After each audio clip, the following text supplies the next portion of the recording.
Con Miguel Ángel González Suárez.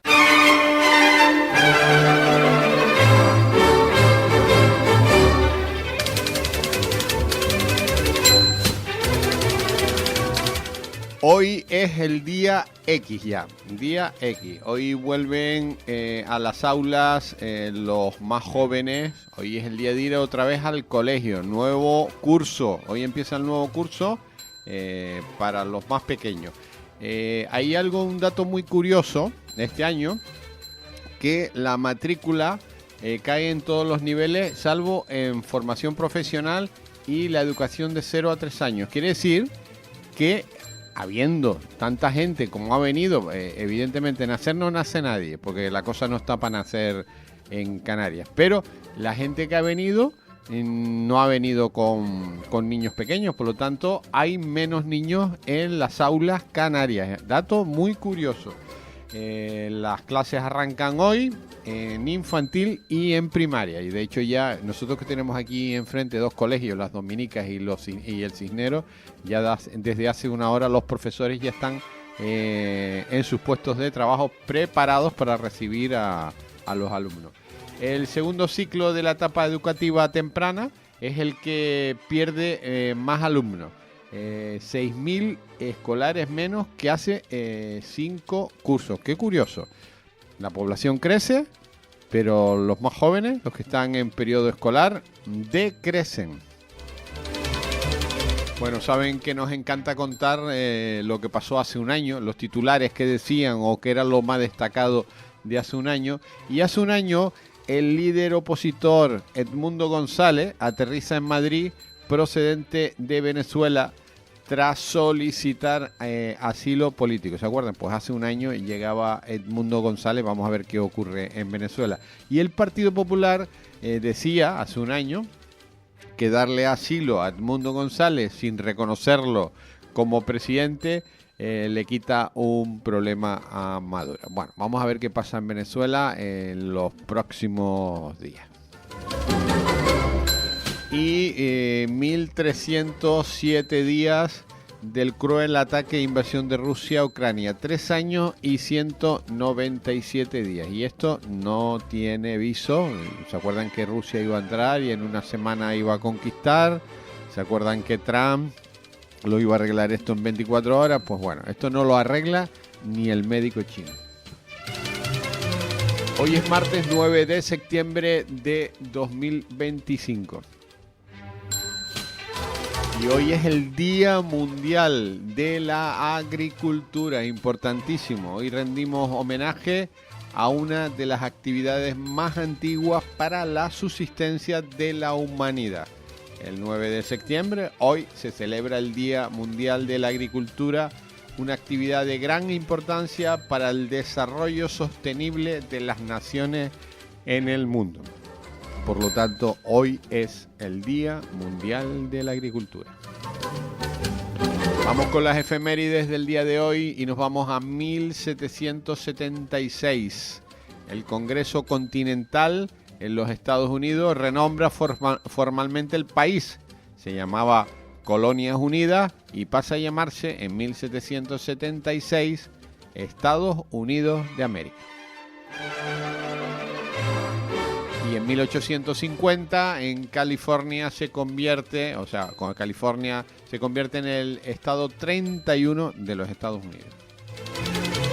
En 1947 se funda la empresa de informática y tecnología HP en Palo Alto, en California. Y en 1981, un día como hoy, la isla de Belice, en América Central, se independiza del Reino Unido. En 2002, la cadena de televisión, un día como hoy, Al Jazeera, difunde un vídeo en el que Osama Bin Laden asume los atentados del 11 de septiembre de 2001 en Nueva York.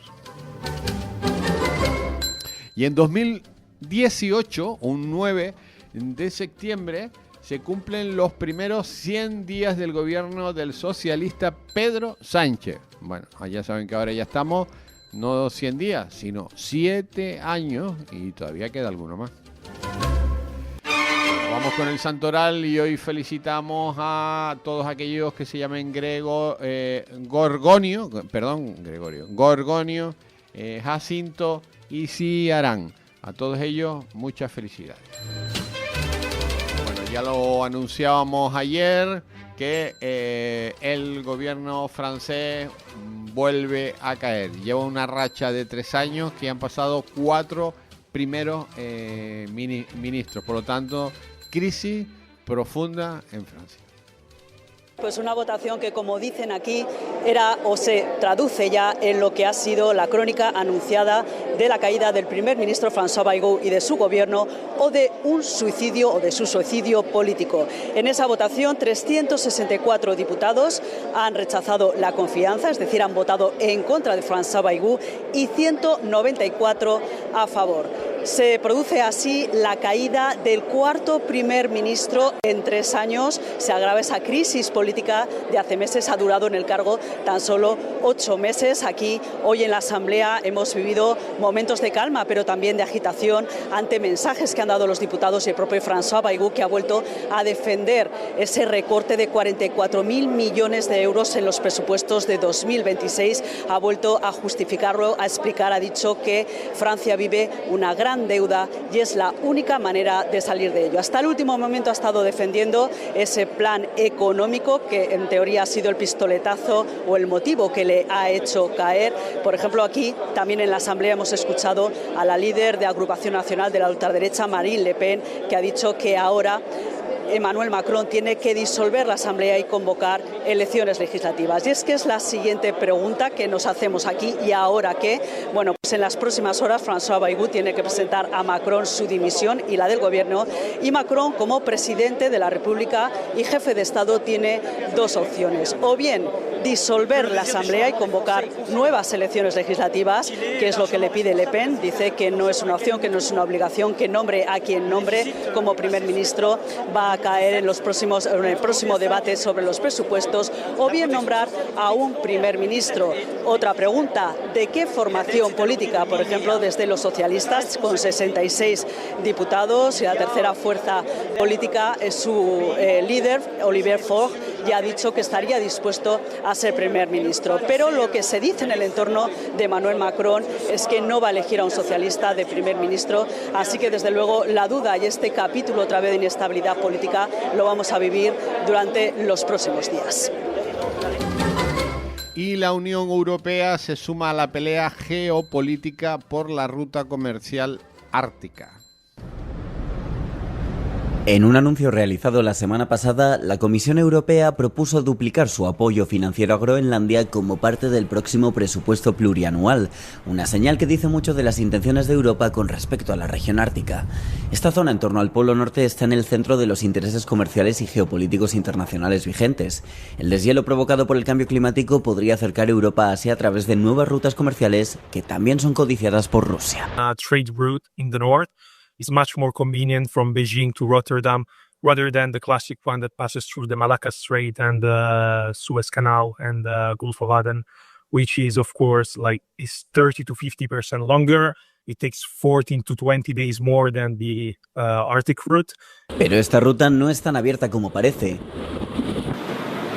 El 53% de la parte norteña discurre junto a territorio ruso, que pretende ampliar su zona económica exclusiva. Además, la región alberga la flota marina del Kremlin.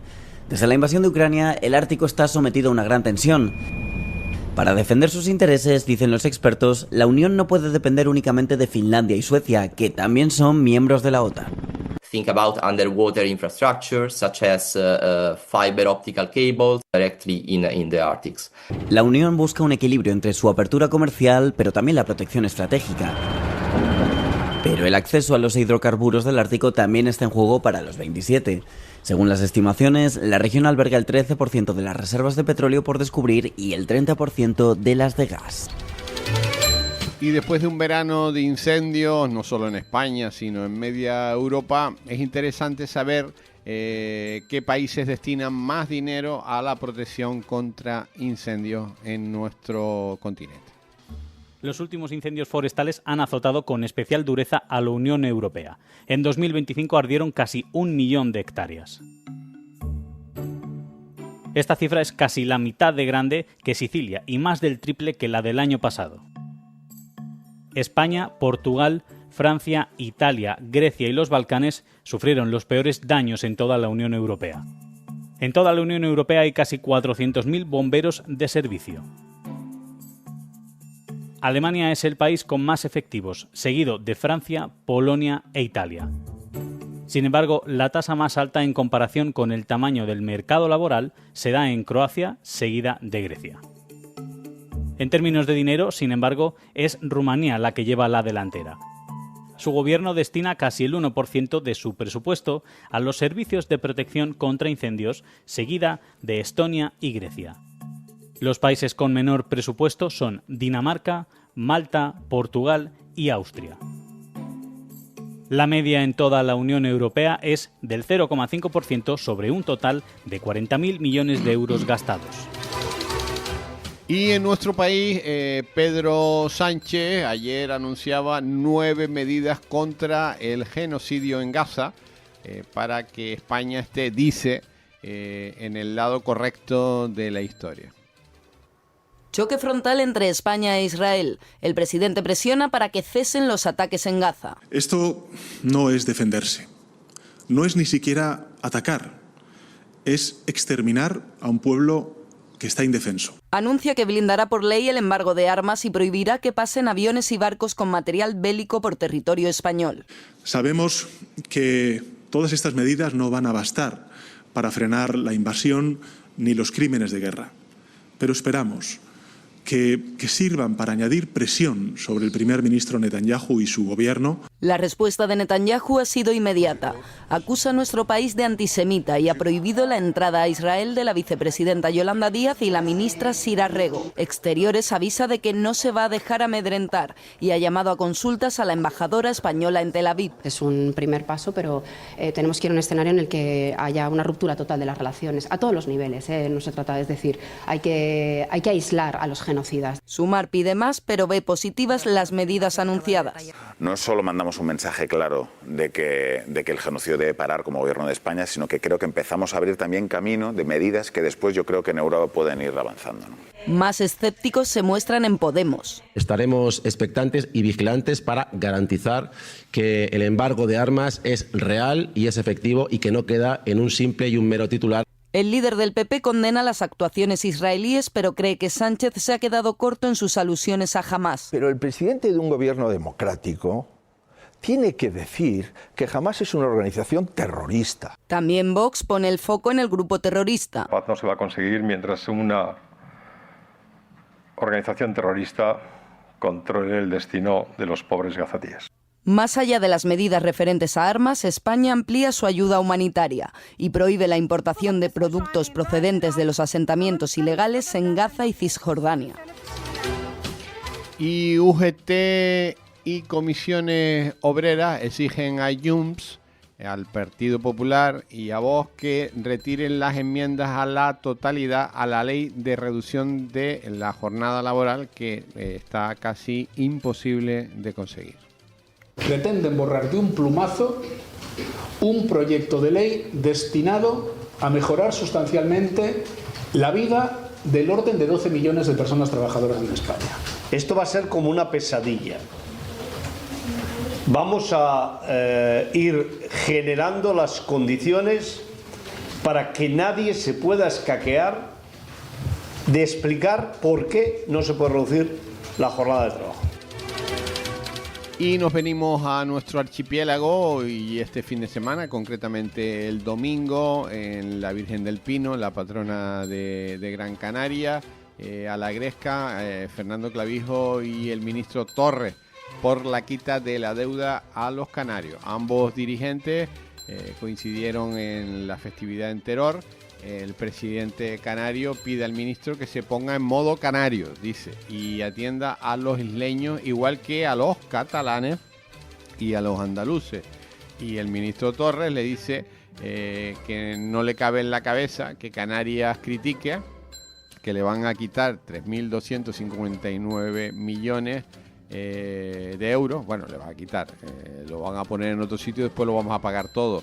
que le ofrece la condonación estatal. Bueno, la condonación es una condonación, se quita de ese dinero, se mete en otra cuenta y después pagamos la deuda todos los españoles.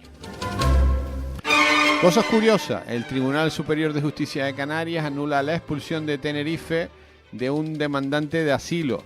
Interior otorgó 3 meses de vigencia a la solicitud de protección internacional de un migrante y cuando acudió para renovar su expediente fue detenido y expulsado horas después en un vuelo a Senegal. Bueno, le permiten que vuelva a España. Y el gasto en política social creció en Canarias un 48,2% en los últimos 15 años. Bueno, es lógico que haya crecido porque la crisis nos ha dado fuerte. La Asociación Estatal de Directores y Gerentes de Servicios Sociales publicó un informe de la evolución de estas partidas desde la crisis financiera de 2008. Y los psicólogos en Canarias, piden medios para prevenir el suicidio, sobre todo en menores. Consideran esencial visibilizar este problema que afecta cada día a más familias. Esto lo llevamos contando aquí ya hace un par de años. Bueno, y hay que felicitar a la Consejería de Transición Ecológica del Gobierno de Canarias. Hay que efusivamente, ya que en 2024 tiene los peores datos de ejecución presupuestaria entre todas las consejerías del Ejecutivo Regional. Por lo tanto, hay que felicitar al consejero del Partido Popular, el que fuera presidente del Cabildo de La Palma, porque ha sido el peor de los peores en el gobierno de Canarias. Estos no son datos nuestros, son datos del gobierno. Bueno, terminamos con una nota musical. Y un 9 de septiembre de 1971, uno de los genios de la música, John Lennon, lanza su icónica canción Imagine en los Estados Unidos. Este tema, que forma parte del álbum del mismo nombre, se convertirá y se ha convertido en un himno emblemático de la paz y de los derechos humanos. Pues un día como hoy, un 9 de septiembre, en 1971, por primera vez suena esto. Above us only sky. Imagine all the people living for today. Imagine there's no countries. It isn't hard to do. Nothing to kill or die for. And no religion too. Imagine all the people living life in peace. You may say I'm a dreamer, but I'm not the only one. I hope someday you'll join us and the world will be as one. Imagine no. Capital Radio.